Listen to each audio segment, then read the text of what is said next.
My name is Jonathan Goforth with Keller Williams Platinum Partners. This video is only test questions to help you practice to go past the real estate exam. These test questions have come from the 7 videos I just loaded right before loading this one. So if you want to see the material to help you study to go past the exam, check out my YouTube channel, the 7 videos right before this. At the very end of this video, I'm going to have 2 links pop up on the screen. Click on those. Those are 2 links to a couple of those 7 videos. Thanks for watching. Please subscribe. Give this video a like. Turn on your bell icon right next to the word subscribe so you don't miss out on future videos.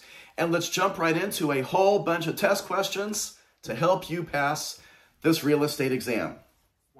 Read along with me, please.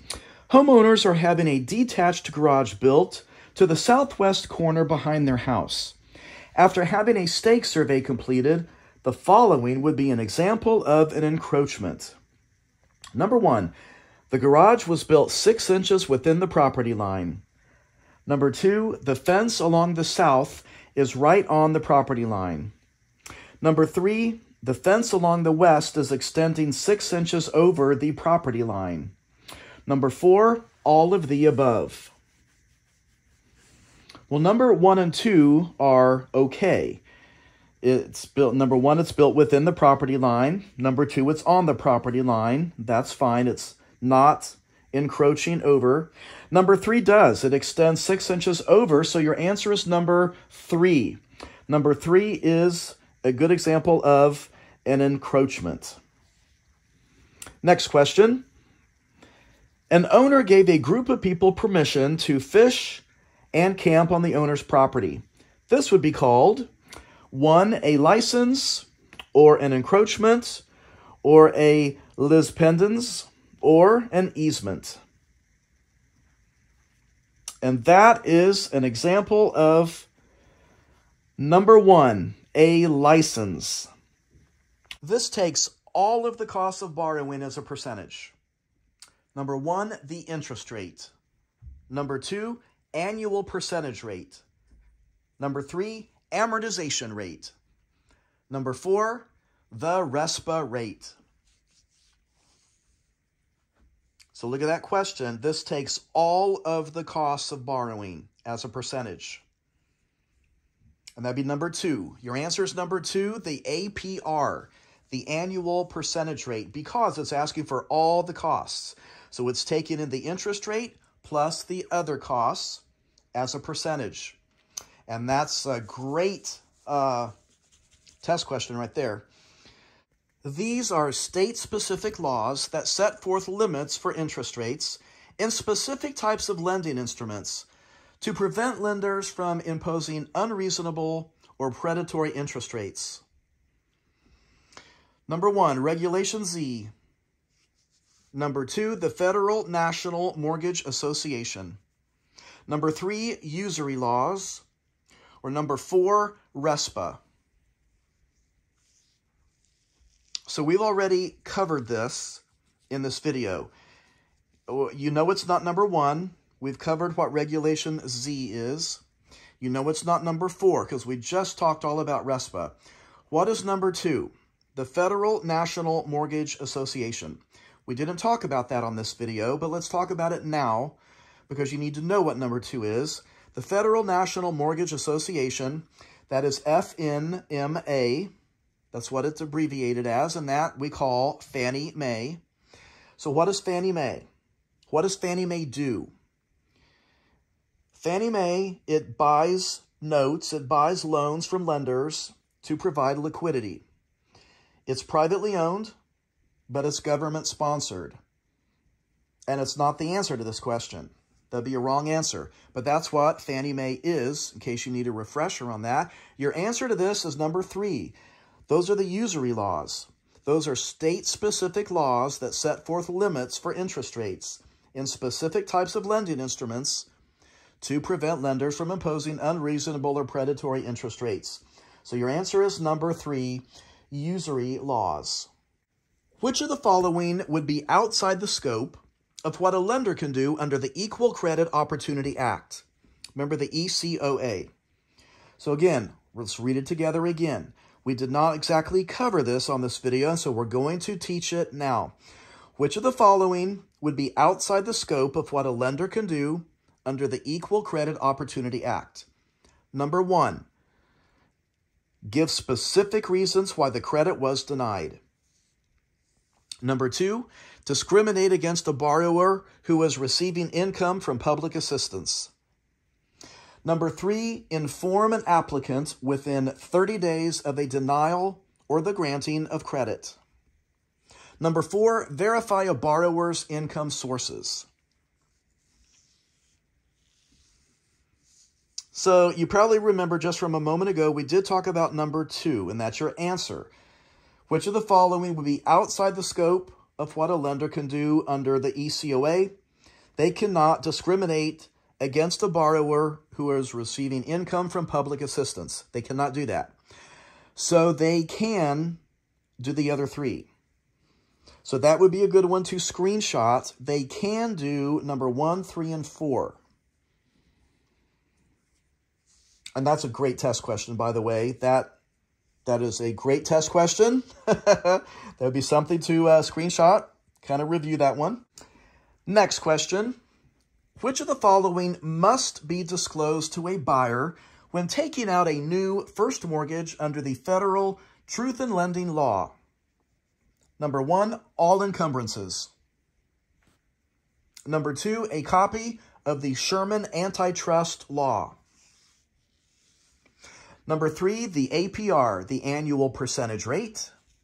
Or number 4, the total amount of interest paid over the life of the loan.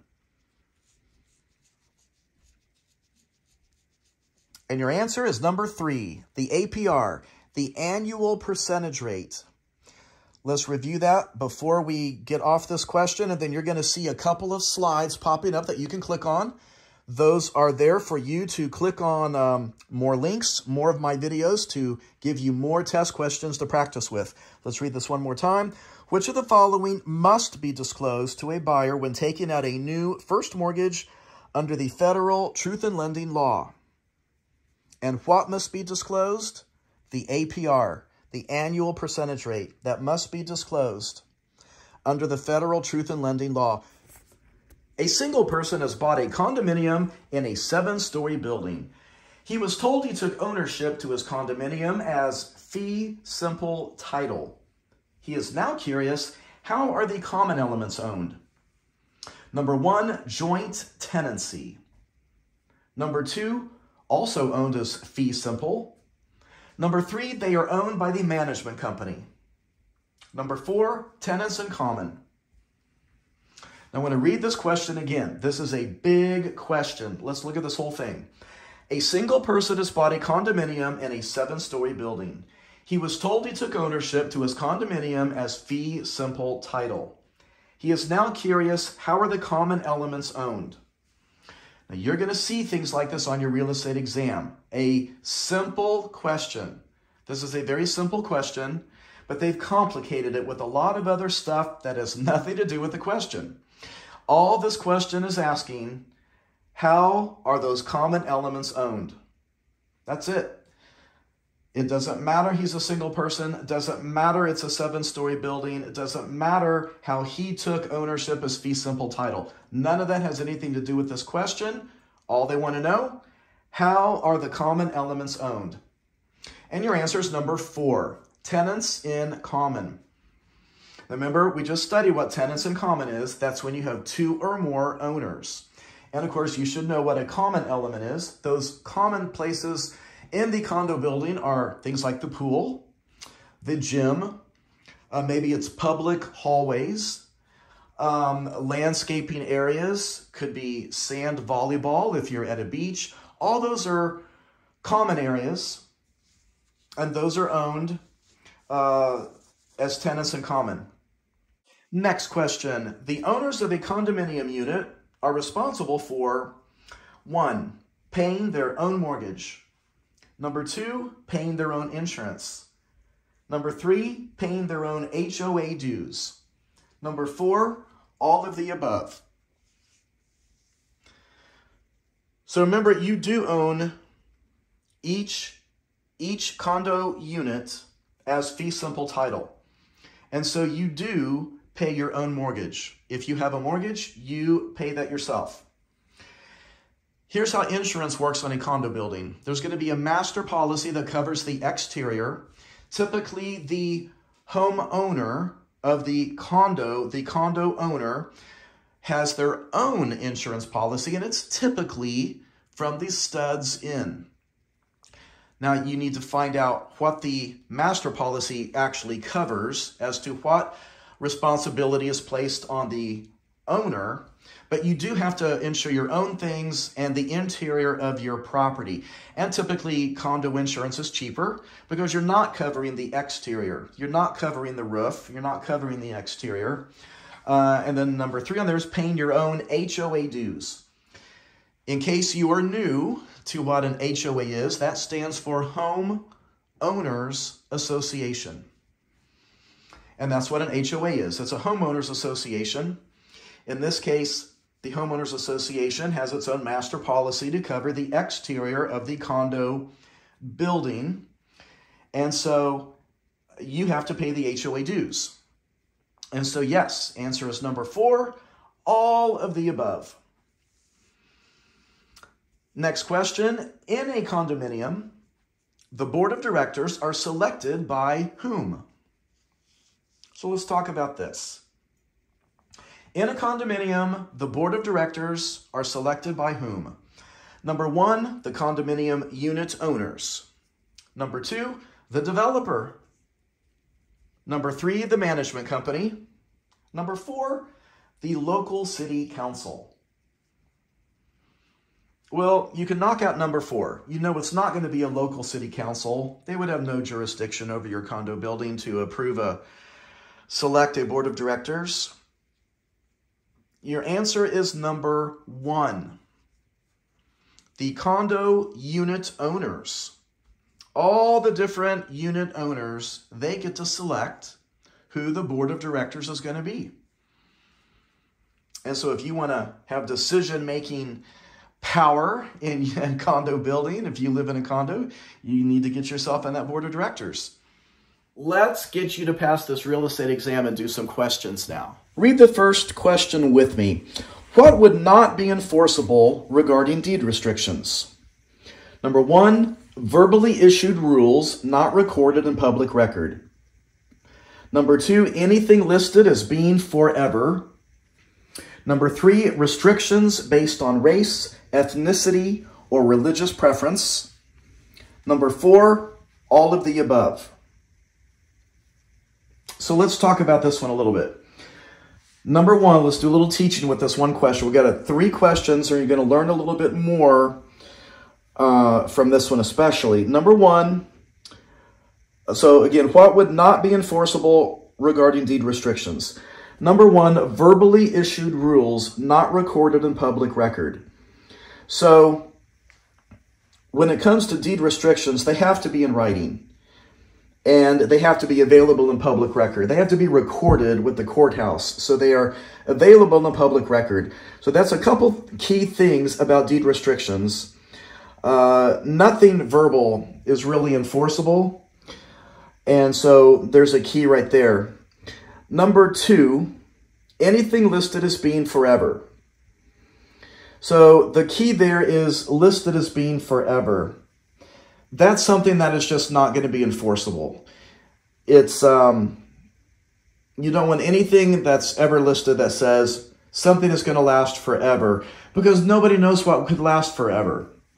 And something can be revoked. Things can be changed. So that right there is not something that's enforceable either. Being listed forever is not enforceable. Number 3, you will see phrases like this throughout your real estate exam. Every real estate commission in the country loves to test you on race, ethnicity, religious discrimination items. So when you see a phrase like that, you're going to want to take that one seriously. Many times when they include phrases like that, that could be your answer. And in this case, it is too. You cannot enforce anything that would ever discriminate against any protected class, such as race, ethnicity, or religion. And so your answer is number 4. All of the above. None of those can be enforceable regarding deed restrictions. Next question. Deed restrictions on residential property can only be enforced by the, number 1, homeowners association. Number 2, a majority vote of the residents. Number 3, the title company. Or number 4, court. So that question again, deed restrictions on residential property can only be enforced by the court. Number 4 is your answer. Only the court can enforce restrictions. Next question. This burdens or places limits on the title to a property.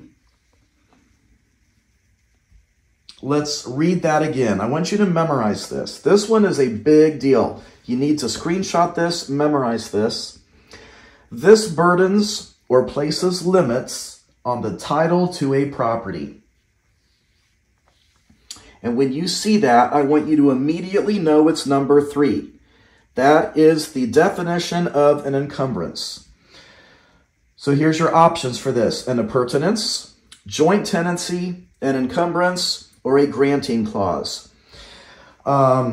Many people will get confused an appurtenance with an encumbrance just because they kind of sound similar. They're big words and they're words that you just don't use these. And so an encumbrance is when you have something that has burdened or placed limits on the title to a property. That is an encumbrance against the title. Now, what is an appurtenance? What is number 1? Well, let's review what is number 1. An appurtenance, the thing I want you to remember about an appurtenance is it runs with the land. When you hear that phrase, that's tied kind of with an appurtenance. An appurtenance are things that transfer automatically with the sale of land and what's associated with it. So an improvement is an appurtenance to the land. A house is a big improvement on the land, and it runs with the land. It transfers automatically with the sale of land when that title transfers. A shed, an in-ground pool, landscaping, all these things that are attached become appurtenances. Rights are also appurtenances. Mineral rights, water rights, those things are also appurtenances. They automatically transfer because they run with the land. Easements also would run with the land. We're going to talk about that on another question here in just a moment, on another video. So at this point, so your answer there is encumbrance. An encumbrance is something that burdens or places limits on the title to a property. That's on here on purpose. I want you to memorize that. I cannot even tell you how big of a deal this question is. I want you to know what it is, because sometimes in this case, the answer is encumbrance. But let's say the question is about an appurtenance, and an appurtenance is the correct answer, and they're going to have an encumbrance listed as a wrong choice. If you remember what an encumbrance is, you can eliminate it on another question because you know it's not the correct choice. We're going to do 3 different questions, and as we're doing these, check out some links. So at the end of this video are going to be 2 slides that show up on the screen. You can click on either of those to watch more test questions, or click on the description of this video right below here. You can click on the description. It should say ... more. You can click on that. And then it might say ... more again. You can click on that to see more text that will pop up. I'm going to put a whole bunch of links in the description of this video that you can click on, a whole bunch of them. Math questions, especially math. You need to know some math, and I've got some great test questions to help you learn math and practice some math questions before you go past this exam. Let's start with this question. The following are examples of police power, except number 1, issuing flood maps. Number 2, building codes. Number 3, issuing emblements. Number 4, zoning. The following are examples of police power except number 3. What are emblements? Emblements are personal property. Emblements are annual crops grown by a tenant on someone else's land. That's what emblements are. You need to know that also. Next question. The process of a city having their residents sell their property and paying them fair market value is referred to as 1, rezoning. Number 2, condemnation. Number 3, eminent domain. Number 4, escheat. And your answer is number 2, condemnation. If you don't remember that one, go back and review the video a little bit, but that's exactly what it is. That's the process. Remember, that's the process of having the city take land that's private property. Next question. The right of a county, city, or state to take private property is known as, number 1, eminent domain. Number 2, condemnation. Number 3, the right of first refusal. Or number 4, severance. And your answer is number 1, eminent domain. Eminent domain is the right. So this is what I need you to remember. Eminent domain is the right of the government to take private property. That's the right. They have that right to take it.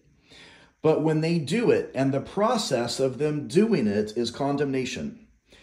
And so I just want you to remember both of those. They're very important vocabulary words, very important concepts. Eminent domain is the right of the government to do it. They always have that right. But when they do it through a process called condemnation. Read this along with me. A person is selling their dining room china cabinet, table, chairs, piano, and other personal property items. What would they use to transfer title? Number 1, a title policy. Number 2, a deed. Number 3, a settlement statement. Or number 4, a bill of sale. Your answer is number 4, a bill of sale. And that's what we talked about just now. The bill of sale is the instrument used to transfer personal property. Next question.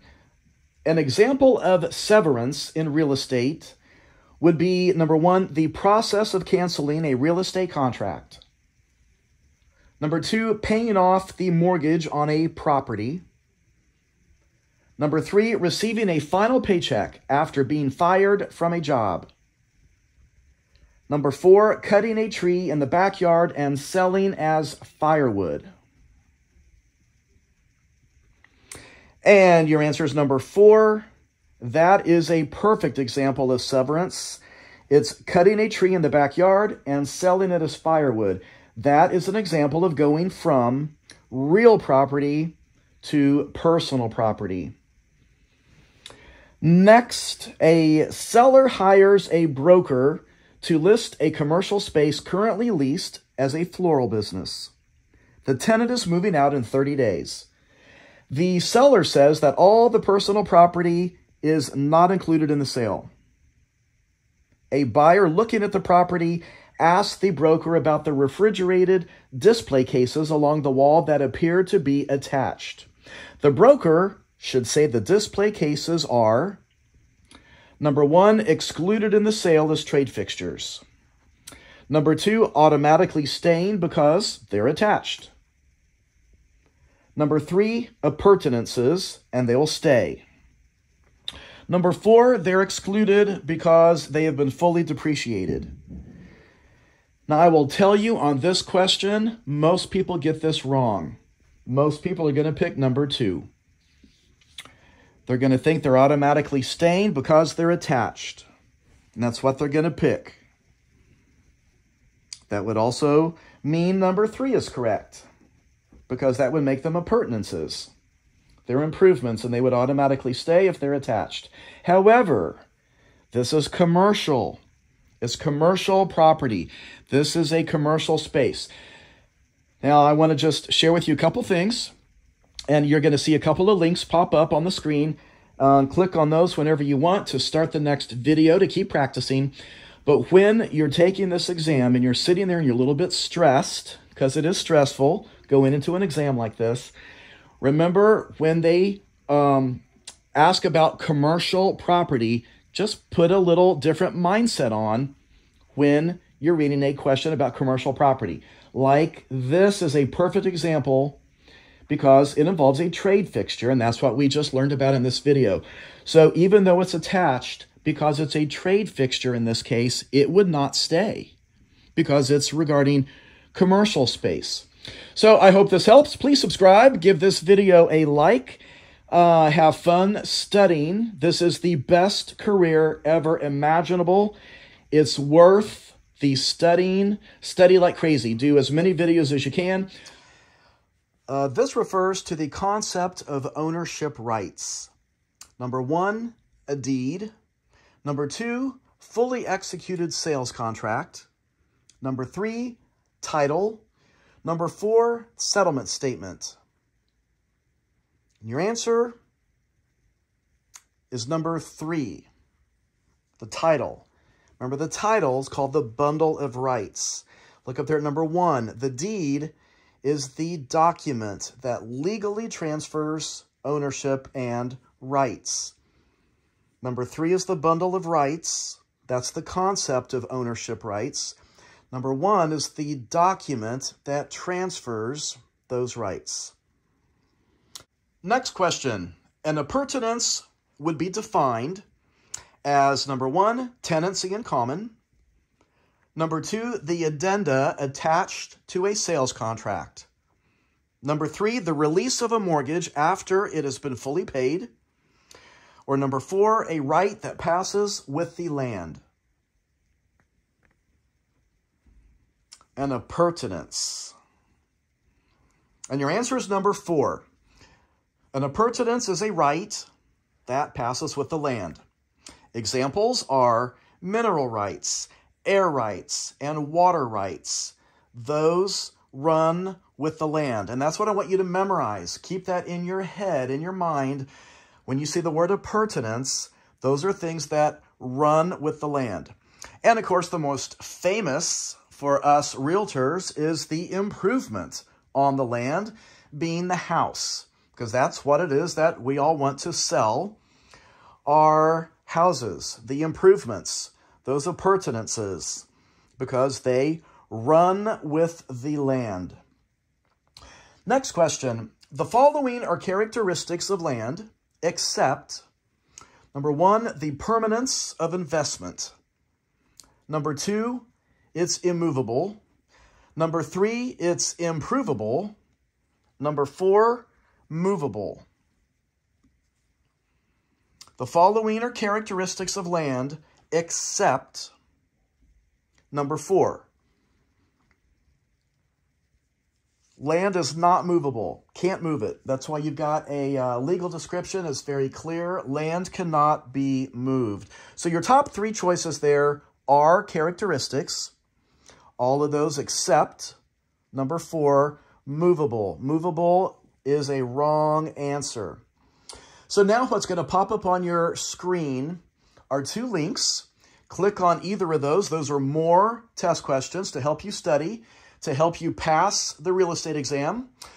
Please subscribe. And then after you go through, I've got a lot of these videos to help you study, just to help you practice. Lots of test questions, all these different kinds of questions.